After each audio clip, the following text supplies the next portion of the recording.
Hello everyone. So today we are going to discuss Charter Act of 1853.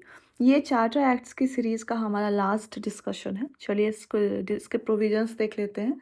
So the most important provision is कि the charter act of 1853 established Indian legislative council. Indian legislative council का जो establishment है वो charter act of 1853 से होता है और इसी को governor generals, just a minute, Indian legislative council को ही गवर्नर जनरल्स लेजिस्लेटिव काउंसिल कहते हैं.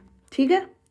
सो मोस्ट इम्पॉर्टेंट फीचर अगर हम बात करें इंस्टीट्यूशन के टर्म में, तो एक नया इंस्टीट्यूशन इस्टेब्लिश होता है जिसको हम क्या बोलते हैं, इंडियन लेजिस्लेटिव काउंसिल, या फिर इसी को गवर्नर जनरल्स लेजिस्लेटिव काउंसिल भी बोलते हैं. So this is the first feature of charter act. Okay, now come to the second feature. Yes, जो फर्स्ट स्लाइड है ये इंपॉर्टेंट है. हमारा सारा का सारा हम डिस्कशन वापस यहीं पे आकर करेंगे एक स्ट्रक्चर्ड फॉर्मेट में.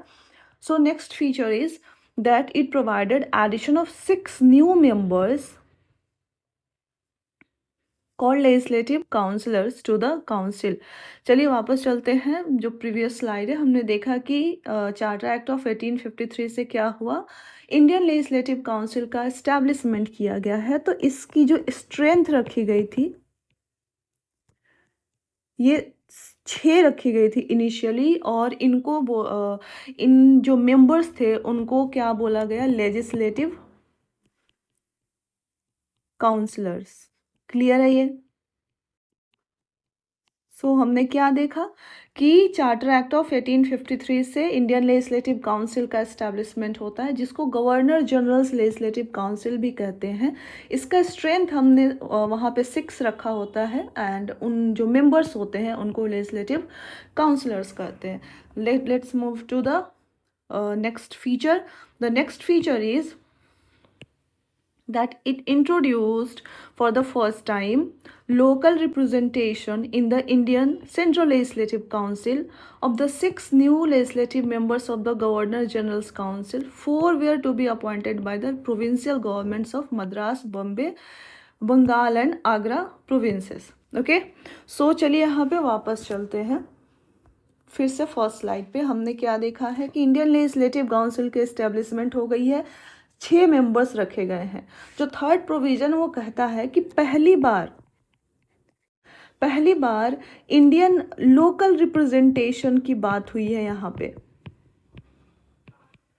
पहली बार लोकल रिप्रेजेंटेशन की बात हुई है लेजिस्लेटिव काउंसिल में, और एक प्रोविज़न रखा गया कि ये जो 6 मेंबर्स हैं इनमें से जो 4 मेंबर्स होंगे, यानी 4 out of 6 members of the legislative council will be elected by the local governments.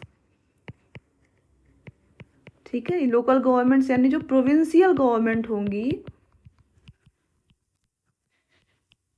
उनके द्वारा इन 6 में से 4 मेंबर्स जो होंगे वो अपॉइंट किए जाएंगे, और ये 4 मेंबर्स कौन होंगे, ये लोकल्स होंगे यानी इंडियन होंगे. क्लियर है? सो यहाँ से एक तरह से पॉलिसी ऑफ एसोसिएशन का टच हमें दिखने लगता है. हालांकि जो 1858 ऑनवर्ड्स और मोस्ट इम्पॉर्टेंटली 1861 का जो काउंसिल्स एक्ट आता है वहाँ से हमें काफ़ी ये डिस्टिंक्टली दिखने लगता है पॉलिसी ऑफ एसोसिएशन. बट यहाँ से भी हमें ये दिखने लगता है कि yes there is sense of policy of association. Clear है? फर्स्ट टाइम लोकल रिप्रेजेंटेशंस की बात की गई है इंडियन लेजिस्लेटिव काउंसिल में. हमने अभी देखा 6 न्यू लेजिस्लेटिव मेंबर्स होंगे, उनमें से जो 4 होंगे वो प्रोविंशियल गवर्नमेंट्स के द्वारा अपॉइंट किए जाएंगे. और कौन कौन से प्रोविंशियल गवर्नमेंट्स हैं जो अपॉइंट करेंगी, तो आप याद रखेंगे MBA तो आपको पता ही होगा, राइट?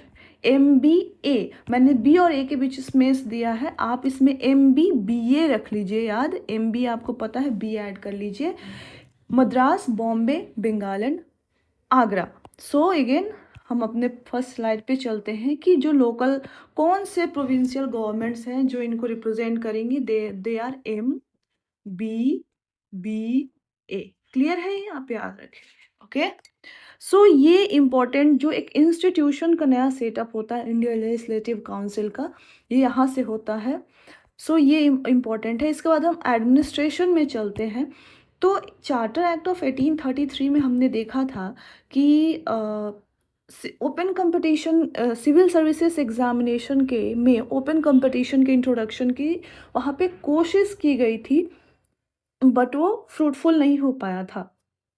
बट 33 और 53 यानी लगभग 20 साल में एक दरमियान आता है, और इस बीच में जो चार्टर एक्ट 1853 आता है, यहाँ से जो 33 में हमने कवायद की थी, जो एफर्ट्स लगाए थे, वो फ्रूटफुल होता है।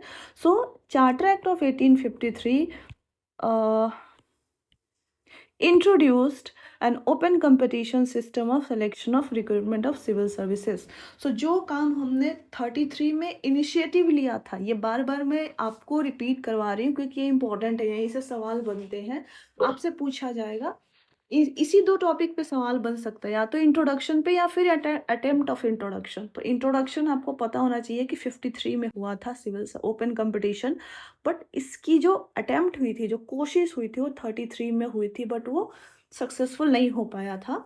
So charter act of 1853 introduced an open competition system of selection and recruitment of civil servants. यहाँ पे ओपन कंपटीशन का इंट्रोडक्शन हो जाता है, और इसी कंटेक्स्ट में मकौले ये प्रोनाउंसिएशन थोड़ा ऊपर नीचे हो सकता है, मकौले कमेटी का अपॉइंटमेंट होता है 1854 में, और इसको committee on the Indian civil services भी कहा जाता है। ये एक इम्पॉर्टेंट फैक्ट है, आप याद रखेंगे। Macaulay committee on the Indian civil services 1854 में अपॉइंट होता है। क्लियर है ये? तो एक चीज़ हो गई कि एक नया इंस्टीट्यूशन बना है जो सिविल सर्विसेज रिफॉर्म के बाद चलती आ रही थी, यहाँ पे वो फ्रूटफुल हो जाता है। अब हम थोड़ा सा कंपनी की बात कर लेते हैं कि कंपनी का क्या होता है। सो हमने देखा था प्रीवियस क्लासेस में कि कंपनी को ट्रस्ट के रूप में रिड्यूस कर दिया जाता है, क्योंकि कंपनी जो है ब्रिटिश पोजेशंस को गवर्न करेगी, एडमिनिस्टर करेंगी इंडिया में just a minute, on the basis of trust. ठीक है, एक्सक्यूज मी। तो ट्रस्ट के फॉर्म में ऑलरेडी ये रिड्यूस्ड है। यहाँ पे कुछ नया नहीं किया जाता, बस इतनी सी बात की जाती है कि कंपनी जो है उसके पास जो ब्रिटिश क्राउन के ट्रस्ट के बेसिस पे जो पोजीशंस हैं उनको रिटेन करेगी, और कंपनी रूल चलता रहेगा। तो एक जनरल बात की गई है, यहाँ पे कोई स्पेसिफिक बात नहीं की गई है कि किस पीरियड तक चलेगा। कोई पीरियड स्पेसिफाई नहीं किया जाता है कि कब तक कंपनी का रूल ट्रस्ट के नाम पे चलता रहेगा। क्लियर है ये? और यहीं से ये कहा जाता है कि ये जो टर्म है, without specifying any particular period, this signifies ये term, this gave clear indication that companies rule could be terminated at any time the parliament liked. Clear है ये? कोई पीरियड स्पेसिफाई नहीं किया जाता है कंपनी के रूल को कि कब तक एक्सटेंड किया जाएगा, एंड दिस सिग्निफाइज कि अब किसी भी समय कंपनी के रूल का टर्मिनेशन हो सकता है, कभी भी किया जा सकता है। सो ये कुछ ब्रॉड चीज़ें हैं जो चार्टर एक्ट ऑफ 1853 से इंट्रोड्यूस किए गए थे। मोस्ट इम्पॉर्टेंट एक इंस्टीट्यूशन क्रिएट किया गया, इंडियन लेजिस्लेटिव काउंसिल। उसके बाद सिविल सर्विसेज रिफॉर्म होता है, मकौले कमेटी बनती है, और तीसरी चीज़ कंपनी के रूल को एक सिग्नल दिया जाता है कि कभी भी टर्मिनेट किया जा सकता है। Okay, so this is all about Charter Act of 1853. See you in the next class. Thank you very much.